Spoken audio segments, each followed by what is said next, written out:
Olá, gente. Bom dia, boa tarde, boa noite. Hoje a gente vai tentar rapidamente aqui introduzir para vocês o conceito de indústria cultural. Por que a gente vai falar disso?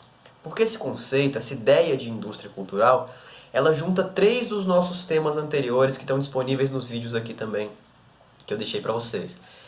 Cultura, ideologia e alienação, né?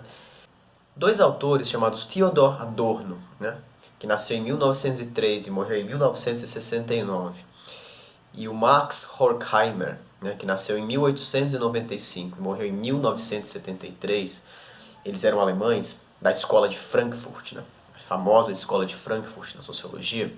Eles passaram a analisar a relação entre ideologia e cultura a partir desse conceito que eles forjaram de indústria cultural, né?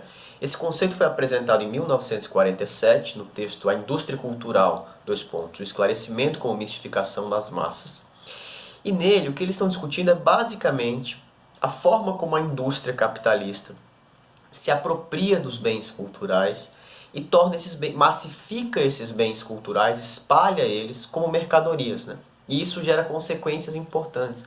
Então eles estão preocupados com o surgimento da televisão que estava acontecendo naquele momento, eles estão preocupados com os efeitos que o rádio tem, né, na formação cultural, estão preocupados com a reprodução das obras de arte. Havia também o Walter Benjamin na escola de Frankfurt, a gente vai falar um pouquinho dele já já. Eles estão preocupados então como essa indústria que vai se apropriando da cultura e produzindo cultura como mercadoria, preocupada com o lucro, portanto, e não mais com nenhum tipo de valorização da subjetividade, né? Não preocupada com o que a cultura pode gerar de evolução nos seres humanos ou de reflexão, mas sim com a cultura vendida como mercadoria. Eles estão analisando esse fenômeno, então, ali em meados do século XX. O que eles estão dizendo? Eles estão dizendo que esse processo de industrialização da cultura vai gerando uma homogeneização das pessoas, dos grupos, das classes sociais. O que significa isso? As pessoas vão se tornando cada vez mais parecidas. Os seus valores culturais, o que elas consomem, vai transformando elas numa coisa cada vez mais padronizada, né? Mais uniforme. Então nós ouvimos mais ou menos os mesmos tipos de música, as músicas vão se tornando cada vez mais parecidas, porque antigamente a música era feita a partir da vontade ali do compositor, né, etc. E depois as músicas passam a ser feitas para vender. Então vão se criando fórmulas. Essa fórmula que vende bem. Então eu crio um estilo, um gênero musical, e eles são todos, ele é todo formado por músicas muito parecidas. E o que esses autores estão dizendo ainda na metade do século XX, eles estão mostrando as tendências que eles estavam vendo nesse processo. E hoje a gente vê muitas delas, né? Pensem o seguinte, quando a gente vê um filme desses básicos, a gente sabe mais ou menos o que vai acontecer, né? A maioria deles, claro. Em geral, os piores filmes, que são os mais assistidos.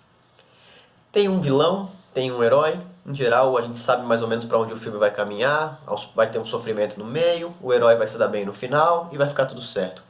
Isso é uma espécie de fuga do cotidiano, né? Que amansa o nosso cérebro. A gente não é colocado para pensar quando a gente ouve uma música de um estilo que não traz nenhuma reflexão na letra, ou quando a gente vê um filme que não tem nada disso. Isso é o tipo de mercadoria cultural que vende, né? E, portanto, ela contribui para a alienação. A gente não pensa sobre o mundo que a gente vive de fato, não exercita toda a nossa capacidade reflexiva e termina por se acomodar em pensamentos muito uniformes, muito padronizados e que não exigem muito da nossa reflexão. Então a gente acaba, no fim das contas, normalizando esse mundo que a gente vive e não buscando entendê-lo a fundo, né? Perceber suas próprias contradições, seus próprios problemas. No fundo a gente acaba se acomodando, né? Por isso essa alienação gerada pela indústria cultural, ela serve como uma espécie de fuga da realidade, né? A televisão faz muito isso e foi o primeiro grande mecanismo que fez isso, porque trouxe a imagem, para além da fala que o rádio fazia dos textos que estavam divulgados antes, que eram difundidos antes, a televisão traz a imagem, né? E a imagem, ela vale mais do que 1000 palavras, como diz o ditado. A imagem faz a gente travar e assistir aquilo, não refletir muito, as coisas vêm muito mastigadinhas. Então esse processo vai sendo cada vez mais acentuado. Depois a internet vai completar esse processo também, como a gente vai ver no finalzinho desse vídeo.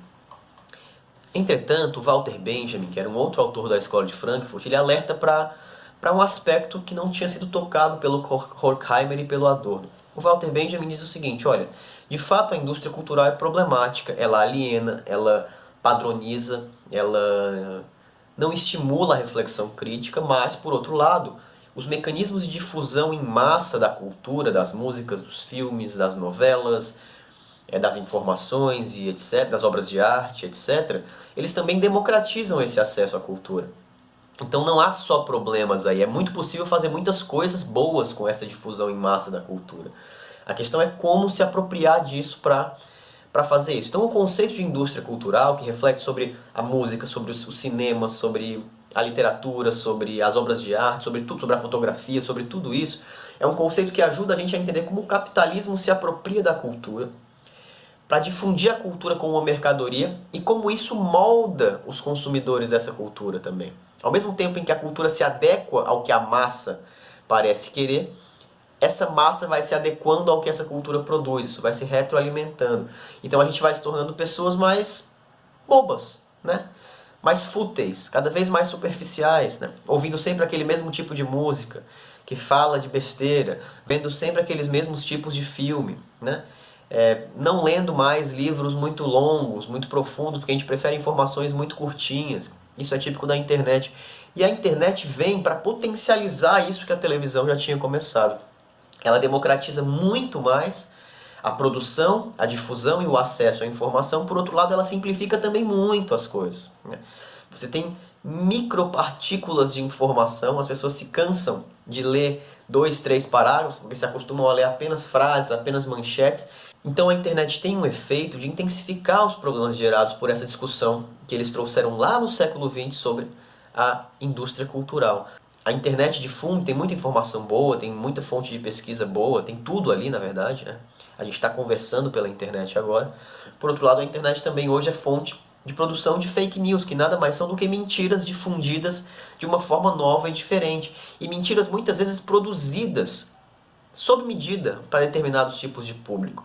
Então a internet, os grandes dados que são lidos hoje, o chamado Big Data, né, os dados que a gente coloca nas nossas redes sociais, tudo isso vai sendo apropriado e vai nos colocando em grupos de consumidores. E aí a gente recebe informações, propagandas de produtos que tem a ver teoricamente com a gente e vai modelando inclusive a nossa forma de consumo. Então a indústria cultural, ela gera um tipo de dominação ideológica, né, de alienação que vai nos modelando como seres humanos adaptados ao sistema em que a gente vive e seres humanos que querem consumir cada vez mais determinados tipos de coisa. E assim a gente vai fazendo a roda do consumo girar e alimentando esse sistema em que a gente vive sem perceber, achando que nós estamos fazendo simplesmente a nossa própria vontade. Então a indústria cultural, juntando cultura, ideologia e alienação, faz com que a gente haja o tempo todo para alimentar o sistema, mas acreditando que a gente está agindo por vontade própria. Essa é a situação ideal para a ideologia dominante. E é sobre isso que a gente tem que refletir. Então eu queria deixar para vocês a reflexão sobre como a gente se relaciona, como vocês se relacionam com a indústria cultural. Como vocês consomem cultura, filmes, livros, música, como vocês consomem arte. O que essa coisa que vocês estão consumindo gera de reflexão em vocês? Será que vocês estão exercendo toda a capacidade que vocês têm como seres humanos, né, de pensar, de abstrair, de refletir, de viajar na maionese ali, encontrar novos pensamentos, consumindo esse tipo de cultura? Cada um consome a cultura que quiser, o tipo de música que quiser, isso não é o problema. A questão é tentar, e aí esse é o convite que a gente faz aqui, que a sociologia faz, que a nossa disciplina faz, que eu faço a vocês, é tentar consumir também coisas, do ponto de vista cultural, que incentivem a reflexão crítica. A reflexão sobre si mesmo, a reflexão sobre o que é ser um ser humano, sobre o que é viver no mundo que a gente vive, sobre o próprio mundo que a gente vive. E muitas vezes esse tipo de material não está disponível na superfície das nossas buscas. Você tem que procurar um pouquinho mais para sair dessa coisa mais fútil, mais superficial e encontrar uma camada mais profunda que vai te gerar mais reflexão, que vai gerar uma compreensão melhor do mundo e, sobretudo, que vai fazer com que você vá descobrindo em você mesmo uma capacidade de pensar, de se emocionar, de se sentir muito maior do que aquela proporcionada por isso que está na superfície aqui, que é essa coisa que se torna pop, que se torna muito comercializada, que é muito padronizada, que são sempre as mesmas histórias, as mesmas músicas, as mesmas letras, etc. Então a reflexão sobre indústria cultural tem a ver com isso, e esse é o convite que eu faço para vocês. Espero que tenha sido útil e vamos que vamos.